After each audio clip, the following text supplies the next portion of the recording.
What's up YouTube, my name is Gio and I've been giving Marvel a lot of attention as of late, so I think it's time to give DC just as much attention. And with Arrowverse's Crisis on Infinite Earths, the Joker movie, and an already wrapped up Young Justice Season 3, we're gonna have a lot to talk about.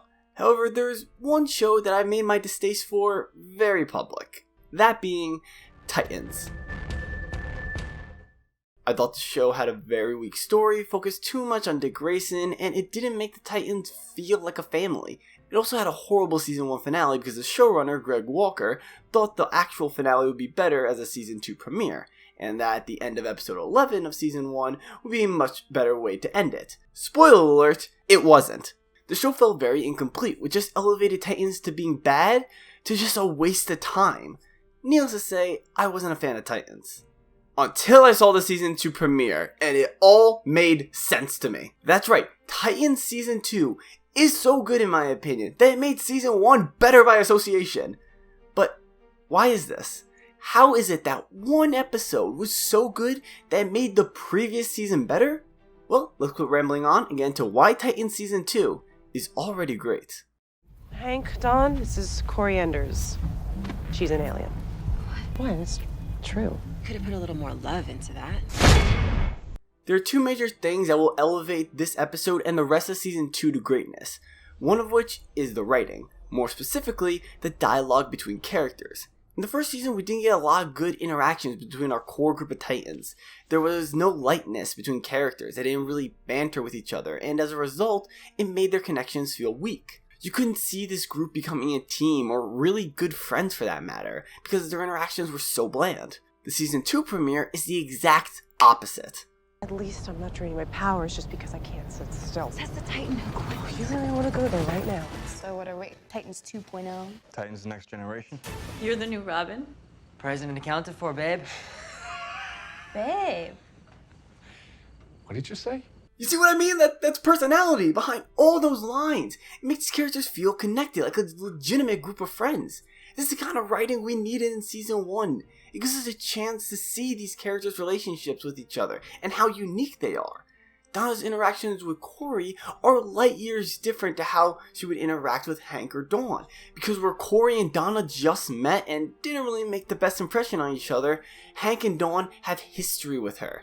In a show that is focused on building a team of characters with big standout personalities, it's important to make them feel connected.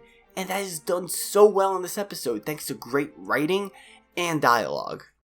I see you made the news with your old Titans friends. There's some new ones too. But what makes this episode so great is the simple fact that it ties everything from Season 1 together very nicely and makes it feel like a complete season. It doesn't just end the story that was being told, but ties together the themes of the season and gives each character's arc a satisfying conclusion that works with the theme. Let me explain what I mean. A problem with the first season of Titans is that it didn't seem to have a common theme throughout it. As a result, it just felt like a bunch of events with no real thematic connecting tissue. This episode not only solves this problem, but puts the themes of the show at the forefront. In this episode, we finally get to know the theme Titans was going for, that being how your past doesn't define your future. Each character in Titans has gone through something in their past that affects how they view themselves and the world. Dick is cold and distant because of his upbringing with Batman.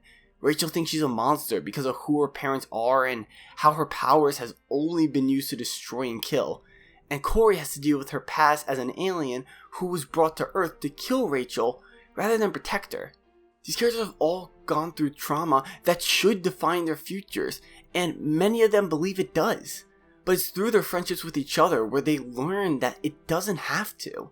This is all explored in this episode, and while some characters still have a long road to go, those that have gone through this and made it to the other side have a clear change in their attitude and interactions by the end of the episode. But not only that, but the episode also wraps up Dick and Rachel's arcs for Season 1 very nicely.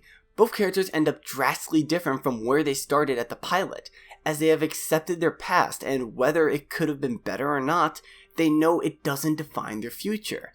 Now going into the new season, it looks like Dick and Rachel are going to be the two to help guide the new characters who are joining Titans. This is evident in the introduction of Ravager, the daughter of Deathstroke, who in the comics ends up joining the Titans. She's a perfect character to add because her story fits this theme perfectly, and now with Dick's new outlook, he can be a great asset to getting her to join the Titans, and I'm sure she can relate to Rachel with her daddy issues. Everything in Titans comes back to this theme, and while it doesn't make Season 1 an amazing show, it gives us an understanding on why the creators did what they did, because almost every decision is in service of this theme, which leads me to have one question. Why the fuck did you cut this episode out of Season 1? It perfectly wraps up the story they were telling in the first season, and gives us enough to want more and tune into the second. So why would you cut it? Well, yes, you could see Season 1 Episode 11 as a finale. It doesn't resolve any plot points, and just puts Dick in such a dark place that feels out of character for Dick Grayson. This also fails as a cliffhanger, because we all knew Dick was going to break from Trigon's mind manipulation. I mean, he is the main character after all. Season 2's premiere does everything a finale should do. It honestly amazes me that they didn't think to follow through with their original plan of 12 episodes. Like I said, this premiere doesn't excuse the mistakes for Season 1. I still wish characters like Corey and Gar got more screen time. Like I would love if after Gar ate the doctor from the asylum, he would start to detach himself from the group. Rachel of course would notice this and confront him to find out why he hasn't been himself. Gar can then explain how he doesn't feel like he's in control anymore, and he just can't see himself as a hero after what he did. Rachel can then sit down with him and explain that when she found out about her father, she thought that she was destined to hurt the people she cares about, especially with her powers. However, she now knows that her future and how she uses her powers are not defined by who her father is or what he did, but what she decides to do with it. I don't know, but the point I'm trying to make is that yes, Season 1 is a mess, but at least we now know why they did what they did. And now I'm actually excited for Season 2 of Titans, which is something I never thought I'd say. It really feels like the showrunners took the criticisms of Season 1 to heart, and used that to create something that feels more like the Teen Titans. If you guys haven't seen this episode, I urge you to go and watch it. Hell, if you want to, watch all Season 1 again, and then watch this episode as a finale. I didn't think I'd ever end up saying this, but just go out and watch Titans. I don't know what more I could say, so I'm gonna let Jason Todd express how hyped I am for this season. We seem to have... Titans are back, bitches! And I hope you guys did enjoy the video, and tell me in the comment section down below, what are you guys thinking of Titan Season 2? I personally think it is a massive improvement from the first season, but I want to know what you guys think. Do you guys like it? Do you guys hate it? Just let me know all down there. I respond to every single comment that comes down there, negative, positive, whatever. Test me, I will respond to it. Yeah, but I personally am really liking Season 2 right now. It is a massive improvement from the first one, and I understand, like, there are some things that are still carrying over from the first season that are just, that doesn't really make a lot of sense, and just kind of takes away from the show a bit, like the blue. The blue never leaves.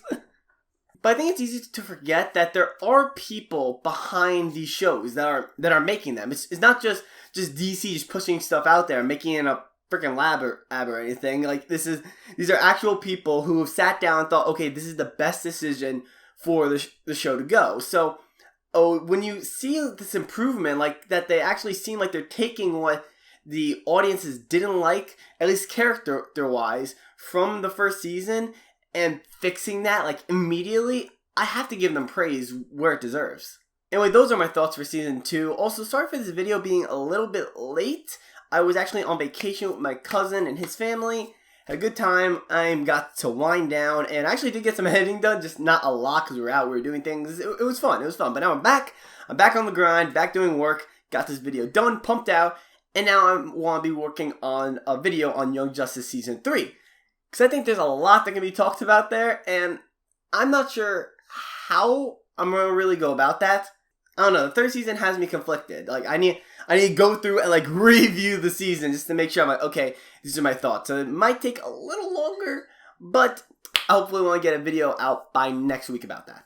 Okay, I've been rambling, but anyway, I hope you guys did enjoy the video. If you guys liked it and new to the channel, hit that like and subscribe button. Also, change the channel potential, hit those same buttons. Anyway, my name is Gio, and I will talk to y'all later. Peace! I moved.